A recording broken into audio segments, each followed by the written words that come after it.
Hello friends, আজি আমি মেপিংৰ বিষয়ে আলোচনা কৰিম। 1-1 mapping, many one mapping, onto mapping আৰু into মেপিং নো কি হয়? তো 1-1 মেপিং, 1-1 মেপিং অৰ্থাৎ এই সেটটোক আমি কওঁ ডমেইন আৰু এইটো হ'ল কোডমেইন। তো এৰ প্ৰত্যেকটো এলিমেন্টৰে এটা ইউনিক ইমেজ থাকিব লাগিব। অৰ্থাৎ 1ৰ ইমেজ এটাই হয় আৰু হেতু a, 2ৰ b, 3 তেনেকে c। তো ইয়াক আমি কম 1-1 মেপিং। তো many one মেপিং ইয়াত আপোনালোকে চাওক 1 আৰু 2ৰ ইমেজ এটাই অৰ্থাৎ a, 3 আৰু 4ৰ b, 5ৰ c। অৰ্থাৎ এৰ many এলিমেন্টৰ ইমেজ এটাই তাক আমি কম many one মেপিং। এতিয়া হো onto মেপিং।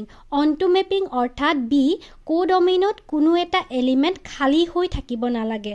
অৰ্থাৎ কোনোবা নহয় কোনোবা ডমেইনৰ ইয়াৰ এটা ইমেজ থাকিবই লাগিব। ইয়াক কয় onto মেপিং। এতিয়া হো into মেপিং।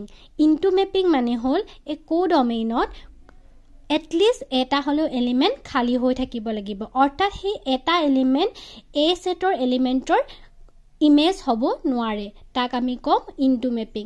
ইয়াত আপোনালোকে দেখিছে 1 আৰু 2ৰ ইমেজ a, 3ৰ b, 4ৰ c, d আৰু e থাকি গ'ল। তো ইয়াক আমি come into mapping. Thank U.